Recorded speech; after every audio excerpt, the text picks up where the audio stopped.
要回答什么是吉林，沉默但热血或许是最好的答案。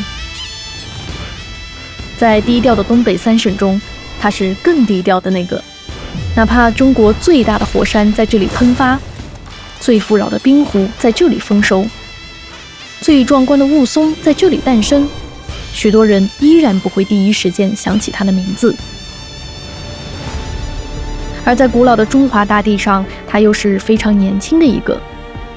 它的名字起始于清代，但直到新中国成立后，才拥有相对稳定的行政区划，以至于连许多本省人都不清楚自己的家底，东西部之间也互不清楚对方的模样。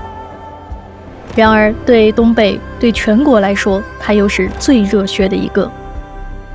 它供应东北以水，是高耸的东北水塔；它供应全国以粮，是中国第2大商品粮调出省份；它也引领世界以科技，是全球轨道装备的先进生产基地。是的，吉林有3颗心脏，在同时迸发热血。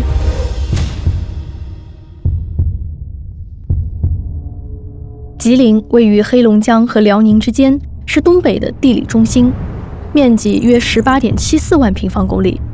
而在内部，从东到西可以分为3个部分。首先出场的是东部，那里有一颗火热的天空之星。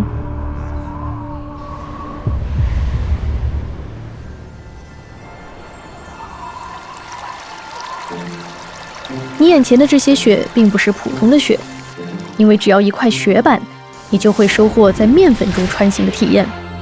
这种雪也因此被称为粉雪，是无数滑雪爱好者的顶级追求。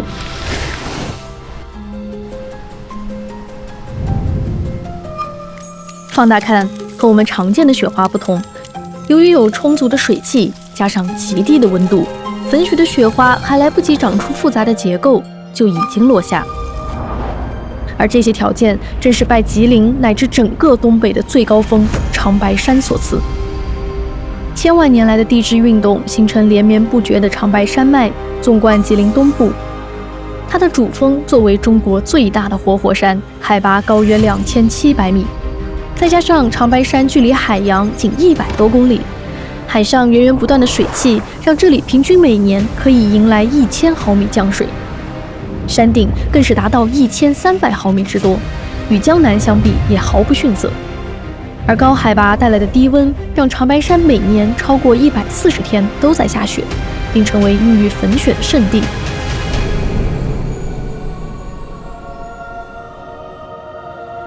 当大雪全部落下，降雪和降雨最终填满了吉林东部的一个个火山口，形成众多湖泊。你看，这也太圆了，造物主像是犯了强迫症。这个，哎呀，是心动的感觉。而著名的长白山天池则以373米的水深，成为中国最深的湖泊，足以淹没吉林任何一座高楼。巨大的深度让它足足容纳了20亿立方米的水量，是西湖的140多倍，足够吉林全省2300多万人口2年的生活用水。最终，天池的一池碧水，长白的皑皑冰雪，统统化作江河。松花江、图们江、鸭绿江纷纷从长白山主峰奔流而下。尤其是松花江格外宽阔汹涌，年径流量超越黄河、淮河，堪称东北的黄金水道。它们此去人海茫茫，各自风雨灿烂，滋润了大半个东北。一个东北水塔，一个高耸于天空的水源中心就此诞生。充足的水流，较高的海拔，也让长白山成为了中国奇珍异兽最丰富的山岳之一。据不完全统计，长白山拥有2600余种野生植物，约1600种野生动物。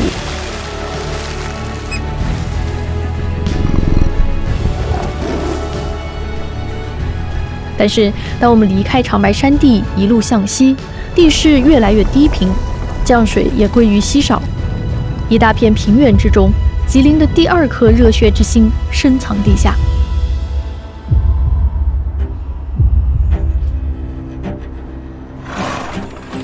严冬时节零下20度，一队队马车正在约400平方公里的冰面上前行。他们在一个个特定的地方停下，有人凿出冰洞放入渔网，冰面之下渔网连成一片，随着群马拖拽，数以吨计的大鱼和收紧的渔网一起冲向冰面。这里便是吉林最大的湖泊查干湖，也是中国东部最知名的湖泊。每年有约300万斤湖鱼被以这种传统的方式捕捞。事实上，吉林西部不只是查干湖，而是上百个大大小小、形态各异的湖泊群，总面积达到上千平方公里。在象海，每年的迁徙季，数10万候鸟在这里觅食繁衍。在莫莫哥，全世界95%的白鹤在这里经停。为什么吉林西部会和东部的地貌如此迥异？因为在长白山隆起成为高耸的天空之星时，在吉林西部还有一种相反的力量，将大地不断向下拉拽，成为低频的沃野之星。于是河流也开始受到地心引力的召唤，松花江、嫩江、桃儿河纷纷从不同方向汇聚于此。最大时曾汇聚出一个5万平方公里的超级大湖。而今天这些散落的星星点点的湖泊群，便是大湖的残留。伴随江河湖泊而来的，还有千万年间日积月累的泥沙，不断填平呈现的大地。最终，它以松花江和嫩江为名，被称为松嫩平原。千万年来，松嫩平原连同吉林中部的丘陵地带，植物的残骸日积月累，形成有机质含量极高的黑土地。再加上适宜的气候，让这里位居黄金玉米带、黄金水稻带。因此，中国10大产粮大县，吉林一省就占了4个，也构筑起中国粮食安全的底牌。东有高山，西有大湖，江河在此奔流，沃野在此诞生。交织之下，位于吉林中部的第3颗热血之星也已呼之欲出。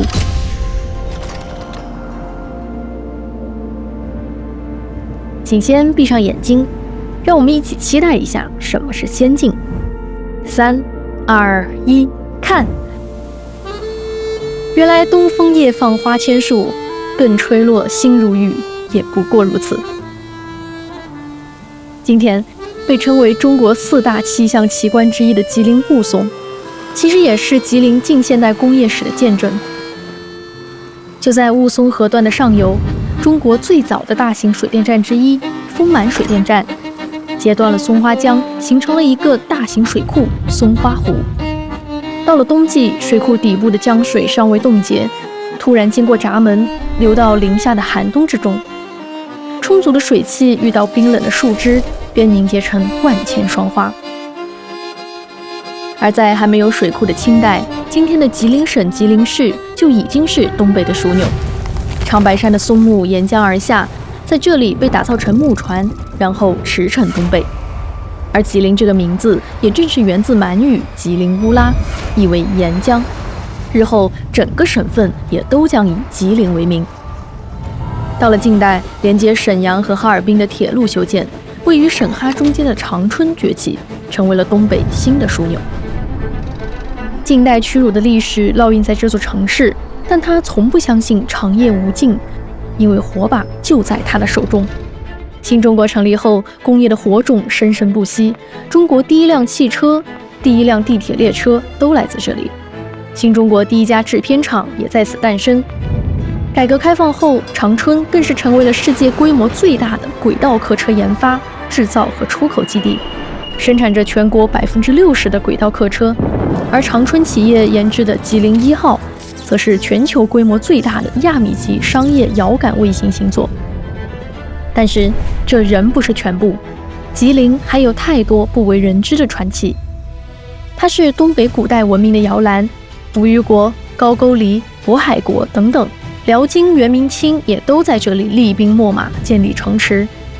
所以吉林沉默，但他的家世早已声名在外。他还是革命的摇篮和边疆的卫士。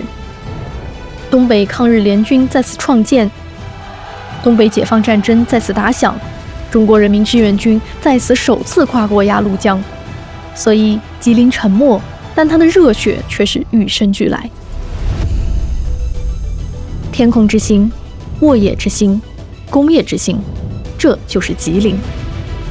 他把一颗星装入长白雪，化作万水流，又把一颗星埋入黑土地，长成生命树，再把一颗星投向生产间，铺就科技路。